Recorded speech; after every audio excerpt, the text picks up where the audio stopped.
L'objectif de ce texte est, dans la continuité de la loi SILT de 2017, de proroger dans le droit commun des mesures d'exception actuellement appliquées à titre expérimental.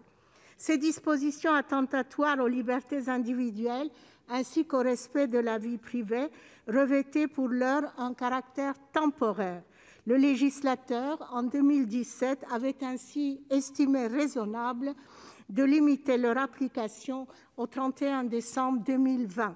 Cette échéance arrivant à son terme, l'exécutif s'est tout naturellement saisi de cette question. Deux choix s'offraient à lui. L'abrogation, si la représentation nationale estimait que ces dispositifs n'avaient pas fait leurs preuves.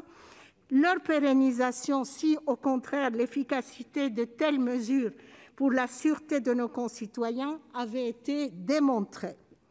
À ces options légitimes, le gouvernement a préféré une troisième voie, celle d'une prorogation de ces dispositifs, estimant que la crise sanitaire pourrait être de nature à biaiser les discussions parlementaires.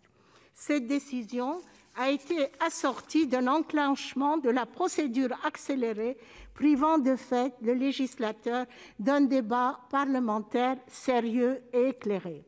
Ainsi était-il proposé à l'article 1er de proroger de 7 mois des dispositions de la loi SILT conférant à la police administrative des pouvoirs trop importants, notamment de déclarer la fermeture temporaire des lieux de culte, d'ordonner des mesures individuelles de contrôle et de surveillance, ainsi que de réaliser des visites domiciliaires. Dans son article 2, le projet de loi prévoit également une prorogation similaire pour les algorithmes votés en 2015 et prolongés en 2017. Ceux-ci permettent notamment de détecter les menaces terroristes via les réseaux Internet et de téléphonie mobile. En première comme en nouvelle lecture, le Sénat a souhaité non pas proroger, mais pérenniser les mesures prévues à l'article 1er. Cette décision n'a, semble-t-il, pas fait l'unanimité en commission mixte paritaire, puisque celle-ci s'est révélée non conclusive.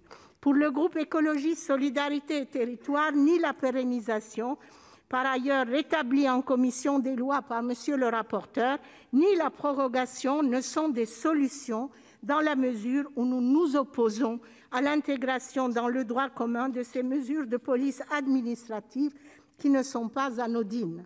Comment accepter que la loi française bascule dans une dimension si sécuritaire, faisant la part belle au soupçon, à l'arbitraire, aux dérives, à la stigmatisation par l'administration, au détriment de tout contrôle du juge judiciaire? Comment accepter le recours aux algorithmes alors qu'entre 2017 et 2018, ceux-ci n'ont permis d'identifier que 10 personnes à risque et qu'aucune d'elles ne présentait un danger sérieux pour la sécurité nationale?